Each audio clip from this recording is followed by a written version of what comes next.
A esta hora de la mañana en consulta es momento de hablar sobre salud bucal y efectivamente, como ya mencionabas, acerca de los cuidados que hay que tener después de una extracción dental. Y por supuesto, para conocer más sobre esto nos acompaña la doctora Michelle Ramírez, quien nos va a brindar toda esa información tan necesaria que debemos de saber. Bienvenida, doctora, y gracias por estar con nosotros acá en Acción 10 en la mañana. Muchas gracias, siempre es un gusto poder estar en la revista y es que vamos a platicar un poquito sobre estos cuidados, puesto de que ahorita vienen muchas fechas en las cuales los pacientes pues tienen un poquito de días libres y ellos aprovechan para hacerse ciertos tratamientos, entre estos extracciones que quizás han ido postergando por X motivo. Entonces es importante que conozca los cuidados que debe tener posterior a las extracciones. En primer lugar, inmediatamente que se termina lo que es la extracción, nosotros colocamos lo que es una gasita o un apósito, porque esto nos va a ayudar a hacer una compresión en el área para mejorar un poco el proceso de la coagulación. Es indispensable que el paciente mantenga esta gasita bien apretada, bien mordidita, y esto lo menciono porque claro, en el momento usted sabe, Anduriña, que están anestesiados, entonces no perciben 100% como que bueno, estoy mordiendo o no. Entonces es importante que tomen en consideración morder bien esta gasa en primer lugar. En segundo lugar, la misma gasa, su dentista le va a decir cada cuánto la debe de cambiar, porque por ejemplo hay algunos que consideramos una hora, ¿verdad? Dejar puesta la gasita o dejarla un poco más de tiempo, hay otros que quizás le prefieren media hora. Esto ya va a ser en dependencia a ¿qué tal fue el proceso de la extracción? Si este paciente coagula o no de una manera más rápida, la cooperación por parte del paciente, etcétera, etcétera. Eso es por un lado. Por otro lado, también dentro de las primeras 24 horas, el paciente debe evitar hacer todo esfuerzo físico. Dentro de esto me refiero, por ejemplo, no levantar objetos pesados, si tienen algún niño en casa, no estarlo chineando, no deben de estarse agachando, no tienen que hacer ejercicio, por lo menos las primeras 48 a 72 horas es lo más recomendado. Dentro de esto entra también en juego que no debe de tener relaciones sexuales, no debe de andar en las horas más fuertes del sol, ¿verdad? Bajo de también evitar todo esto, más si su trabajo, por ejemplo, es de mucho esfuerzo físico, usted tiene que prever esto y de preferencia hacerlo en sus días libres o pedir pues a cuenta de vacaciones, ¿verdad? Estos días para que no sea un proceso en el cual si usted se expone a todo esto no se recupere adecuadamente. Cabe señalar también, muchas veces preguntan lo de la alimentación. Bueno, luego de las extracciones, lo ideal es que el paciente ingiera dieta de líquida a blanda. Esto dentro de las primeras 24 horas. Por ende, si es algo programado, que es lo más recomendado, el paciente debe de llegar ya con una comida previa adecuada, es decir, si es por la tarde, que haya almorzado bastante porque ya sabe que no va a poder cenar adecuadamente y que no va a poder probablemente ni desayunar o almorzar al día siguiente. Comida sólida, sino que solamente líquidos y blandos.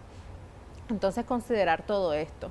Ahora, una vez que ya se hizo la extracción, el paciente no tiene que estar escupiendo, no tiene que estar ocupando pajillas, no tiene que estarse haciendo enjuagues fuertes. Y es importante mencionarlo, Anduriña, porque he tenido muchísimas veces en la consulta que me dicen, doctora, es que mi abuelita, por ejemplo, me dice que me tengo que enjuagar con agua con sal o con agua tibia o con agua con bicarbonato. No sé si usted ha escuchado esto, pero en Nicaragua es muy habitual que yo lo escuche.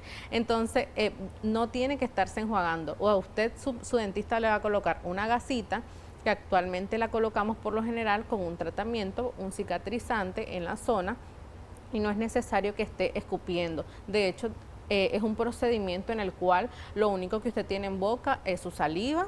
Puede hacer que un poquito de sangre, ¿verdad? Y quizás en el momento ya uno lo limpia, la sangre, ya cuando terminamos y todo esto, dejamos el área bastante limpia, pero usted puede tragar su saliva. Lo que pasa es que quedamos con la sensación, después de una extracción, que como incómoda, porque está adormecida el área, no se percibe bien, pero usted debe de tragar su saliva, no estar escupiendo constantemente. ¿Qué pasa, por ejemplo, en el caso de la gasa que usted menciona de que muchos que quizás quisieran quitársela? ¿Qué pasa si nosotros la quitamos y no la dejamos el tiempo adecuado que pues obviamente el especialista está indicando? Probablemente lo que va a ocurrir es que el proceso de coagulación va a dilatar muchísimo más de tiempo que lo adecuado o que lo ideal. Entonces va a haber un sangrado. Ahora, por eso es importante decirlo, es decir, nosotros como dentistas tenemos toda la responsabilidad en ese momento de explicarle al paciente, y si por ejemplo es menor de edad o llega acompañado, quizás una persona de la tercera edad, etcétera, decirle al acompañante que deben de morder la gasa por tanto tiempo. Por lo menos yo les hago que muerdan la gasa al menos 1 hora y luego les doy otras gasitas para que lo puedan estar ellos mismos cambiando. Por supuesto, ¿verdad? Les indico que con las manos bien lavaditas, porque incluso he tenido casos, hay pacientes que ni siquiera es un mínimo lo que sangran, algunos, pero hay otros que sangran un poco más, porque como vuelvo y repito, esto depende de cada caso. Hay pacientes que coagulan un poquito más rápido y hay otros que no, dentro del rango que a veces normalmente es lo normal, pero no podemos encapsular a todos los pacientes en algo, porque cada uno es algo individualizado. Ahora, Anduriña, hay algo que me gustaría mencionar, lo del cigarrillo. Esto es fundamental, principalmente, obviamente, para los pacientes que fuman. Ellos tienen que estar claros que una vez que se van a hacer este procedimiento, es un procedimiento médico-quirúrgico, que aunque es como ambulatorio, porque el paciente llega, se lo hace y se va a su casa, se retira, no significa que no pueda tener mayores consecuencias. Si el paciente fuma posterior a la extracción, esto retrasa el proceso de cicatrización y por ende usted va a decir, bueno, ya pasaron 2 semanas y yo me sigo viendo igual o tengo dolor, porque incluso se puede llegar a infestar el área por todos los químicos que se hacen al momento de la combustión, porque el paciente que fuma, cada vez que hace esa actividad, está haciendo un proceso de combustión dentro de su boca, que va lógicamente a todo el organismo. Entonces, este paciente no debe de fumar al menos por 2 semanas, eso sería lo más recomendado, ¿verdad? Entonces, siempre es importante que le expliquemos. Esto se acompaña con el hecho de que, obviamente, como es un proceso quirúrgico, como he explicado, tiene que tomar analgésicos y antiinflamatorios. Tal vez uno diría, obviamente, doctora, ¿verdad? Pero lo menciono porque también me he llevado sorpresas muchas veces de pacientes que me han comentado, doctora, yo me hice una extracción hace cuánto tiempo y no me dijeron que tenía que tomar analgésico y pasé con mucho dolor. O sea, debe ser lógico pasar con dolor porque estamos sacando la raíz de los dientes del hueso, imagínense. Sí. Entonces, y si no le decimos al paciente, tome tal analgésico, tome tal antibiótico en caso de que sea necesario, porque no en todas las extracciones se manda antibiótico, también cabe señalar esto.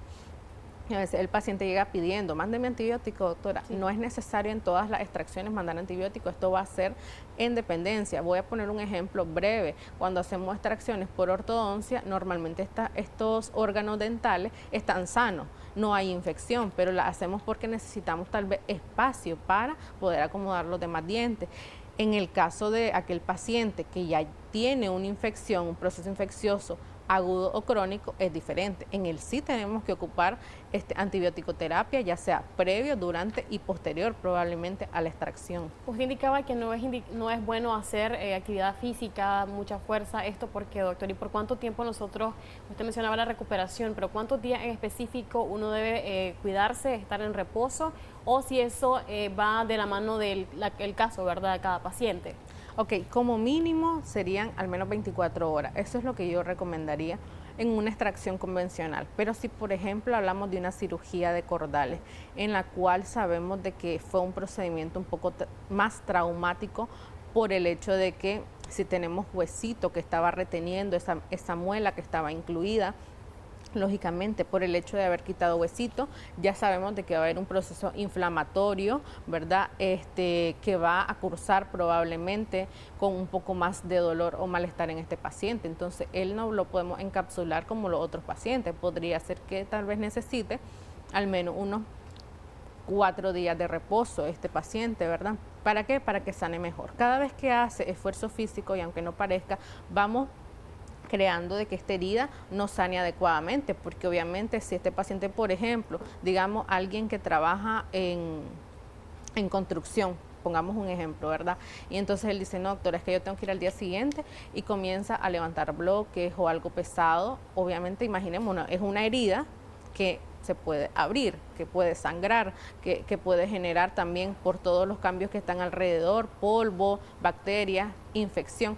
Entonces no me va a sanar jamás eso, ¿verdad?, adecuadamente en comparación a un paciente que sigue las indicaciones, porque incluso hasta para dormir uno le tiene que decir al paciente, si por ejemplo su extracción fue del lado izquierdo, no haga compresión de ese lado, sino que duerma boca arriba o del lado opuesto, ¿verdad? Que son detalles que a veces uno pues tiene que mencionárselo en dependencia a cada caso. Por ejemplo, aquellos pacientes que se hicieron una extracción a ambos lados o cirugías de cordales, tienen que dormir boca arriba, porque cada vez que le haga compresión está apretando la zona, ¿verdad? Ya son detalles, Anduriña, más que todo. Excelente, doctora. ¿Sus últimas recomendaciones para nuestra teleaudiencia? Bueno, siempre nosotros lo más recomendable es que acuda a su dentista cada 6 meses. Evitemos hacer extracciones porque los dientes cumplen funciones más allá de la masticación, preservar el espacio, estimular siempre que haya crecimiento de hueso, lo que nos hace mantener nuestras dimensiones faciales adecuadamente. Pero si le toca hacer una extracción, cuídese, siga todas las orientaciones que le hemos dado aquí para que curse con un proceso totalmente atraumático. Excelente, muchísimas gracias, doctora Michelle Ramírez, por esa información y esas recomendaciones que esperamos que tomemos en cuenta y, como ella decía, obviamente evitar, ¿verdad?, lo que es una extracción dental. Nosotros así hacemos un corte comercial, ya regresamos con más de Acción 10 en la mañana.